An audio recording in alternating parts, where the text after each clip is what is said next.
ओम श्री गणेशाय नमः। आज हम कर रहे हैं श्री शिव महापुराण के रुद्र संहिता के अध्याय 12 का अध्ययन और श्रवण, जिसे सुनने से पहले करते हैं भगवत नाम की माला। श्रीमन नारायण नारायण हरि हरि, भजमन नारायण नारायण हरि हरि। तेरी लीला सबसे न्यारी न्यारी हरि हरि। ओम नमः शिवाय, शिवजी सदा सहाय। ओम नमः शिवाय, शिवजी सदा सहाय। ओम नमः शिवाय, शिवजी सदा सहाय। इस अध्याय में हम सुनेंगे भगवान शिव की श्रेष्ठता तथा उनके पूजन की अनिवार्य आवश्यकता का प्रतिपादन। नारद जी बोले, ब्रह्मन प्रजापते, आप धन्य हैं, क्योंकि आपकी बुद्धि भगवान शिव में लगी हुई है। विधेय, आप पुनः इसी विषय का सम्यक प्रकार से विस्तार पूर्वक वर्णन कीजिए।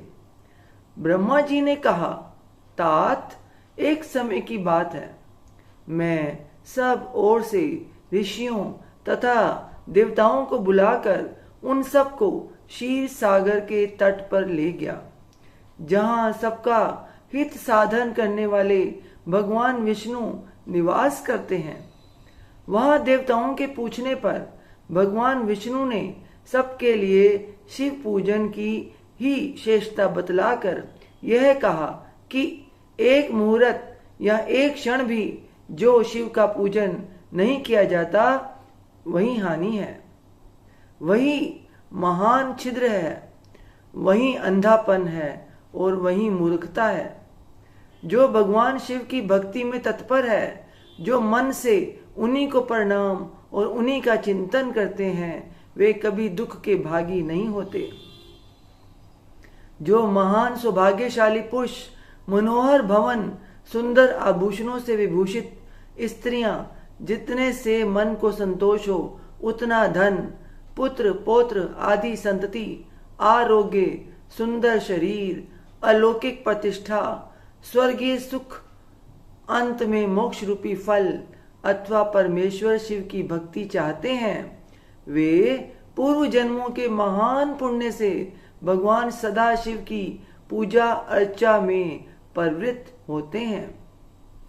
जो पुरुष नित्य भक्ति परायण हो शिवलिंग की पूजा करता है, उसको सफल सिद्धि प्राप्त होती है तथा वह पापों के चक्कर में नहीं पड़ता।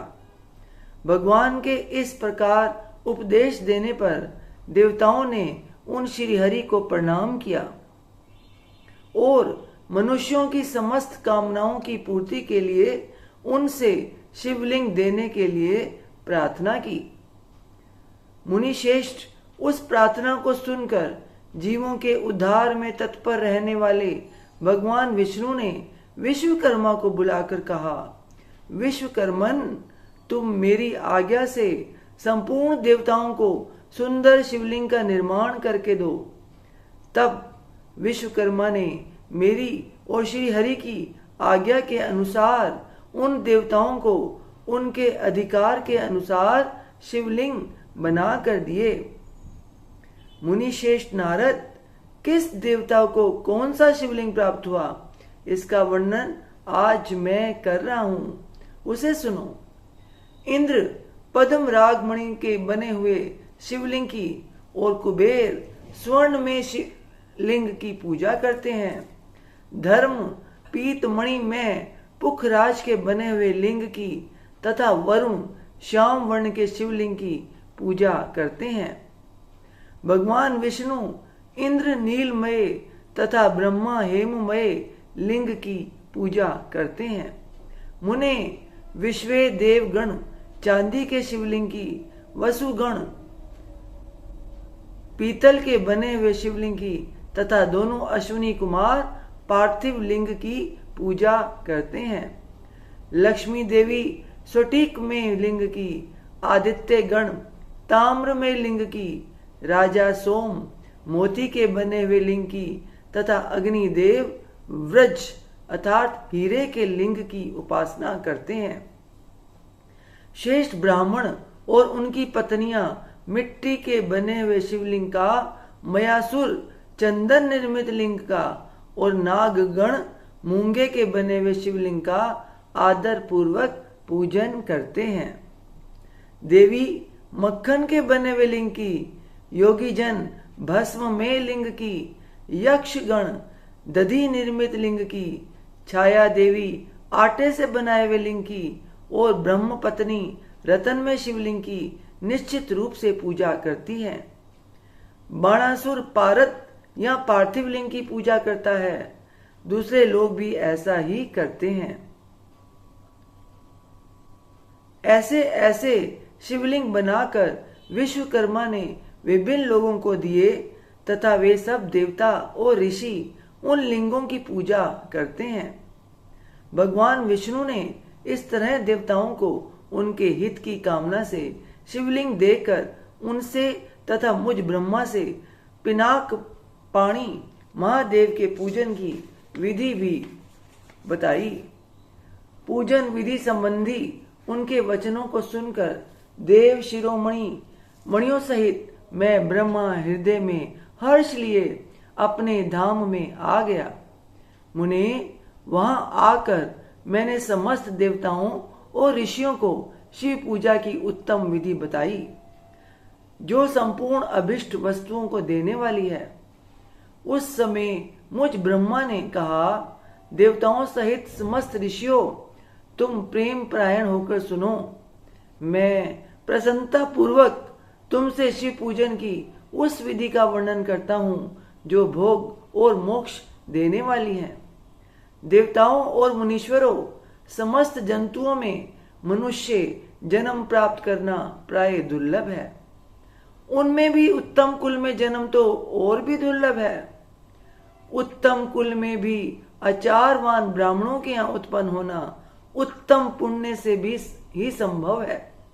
यदि वैसा जन्म सुलभ हो जाए तो भगवान शिव के संतोष के लिए उस उत्तम कर्म का अनुष्ठान करें जो अपने वर्ण और आश्रम के लिए शास्त्रों द्वारा प्रतिपादित है। जिस जाति के लिए जो कर्म बताया गया है उसका उल्लंघन ना करें। जितनी संपत्ति हो उसके अनुसार ही दान करें। कर्म में सहस्त्रों यज्ञों से तपो यज्ञ बढ़कर है। सहस्त्रों तपो यज्ञों से जप यज्ञ का महत्व अधिक है। ध्यान यज्ञ से बढ़कर कोई वस्तु नहीं है। ध्यान ज्ञान का साधन है, क्योंकि योगी ध्यान के द्वारा अपने इष्ट देव समरस शिव का साक्षात्कार करता है। ध्यान यज्ञ में तत्पर रहने वाले उपासक के लिए भगवान शिव सदा ही सन्निहित हैं। जो विज्ञान से संपन्न है, उन पुरुषों की शुद्धि के लिए किसी प्रायश्चित आदि की आवश्यकता नहीं है।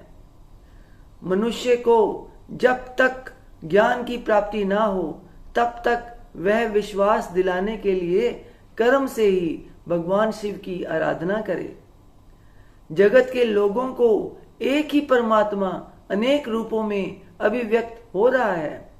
एकमात्र भगवान सूर्य एक स्थान में रहकर भी जलाशय आदि विभिन्न वस्तुओं में अनेक से दिखते हैं। देवताओं, संसार में जो जो सत या असत वस्तु देखी या सुनी जाती है वह सब पर ब्रह्म शिव रूप ही है, ऐसा समझो। जब तक तत्व ज्ञान ना हो जाए तब तक प्रतिमा की पूजा आवश्यक है। ज्ञान के अभाव में भी जो प्रतिमा पूजा की अवहेलना करता है उसका पतन निश्चित है। इसलिए ब्राह्मणों, यह यथार्थ बात सुनो। अपनी जाति के लिए जो कर्म बताया गया है उसका प्रयत्न पूर्वक पालन करना चाहिए। जहां जहां यथावत भक्ति हो उस आराध्य देव का पूजन आदि अवश्य करना चाहिए, क्योंकि पूजन और दान आदि के बिना पातक दूर नहीं होते। जैसे मैले कपड़े में रंग बहुत अच्छा नहीं चढ़ता है, किंतु जब उसको धोकर स्वच्छ कर लिया जाता है तब उस पर सब रंग अच्छी तरह चढ़ते हैं। उसी प्रकार देवताओं की भली भांति पूजा से जब त्रिविध शरीर पूर्णतः निर्मल हो जाता है तभी उस पर ज्ञान का रंग चढ़ता है और तभी विज्ञान का प्रकट्य होता है। जब विज्ञान हो जाता है तब भेदभाव की निवृत्ति हो जाती है। भेद की संपूर्णता निर्वृत्ति हो जाने पर द्वंद्व दुख दूर हो जाते हैं और द्वंद्व दुख से रहित पुरुष शिव रूप हो जाता है। मनुष्य जब तक गृहस्थ आश्रम में रहे तब तक पांचों देवताओं की तथा उनमें श्रेष्ठ भगवान शंकर की प्रतिमा का उत्तम प्रेम के साथ पूजन करे, अथवा जो सबके एकमात्र मूल हैं उन भगवान शिव की ही पूजा में सबसे बढ़कर है, क्योंकि मूल के सींचे जाने पर शाखा स्थानीय संपूर्ण देवता स्वतः तृप्त हो जाते हैं। अतः जो संपूर्ण मनोवांछित फलों को पाना चाहता है वह अपने अभिष्ट की सिद्धि के लिए समस्त प्राणियों के हित में तत्पर रहकर लोक कल्याणकारी भगवान शंकर का पूजन करे। इति श्री अध्याय 12। ओम तत्सत। श्रीमन नारायण नारायण हरि हरि, भजमन नारायण नारायण हरि हरि।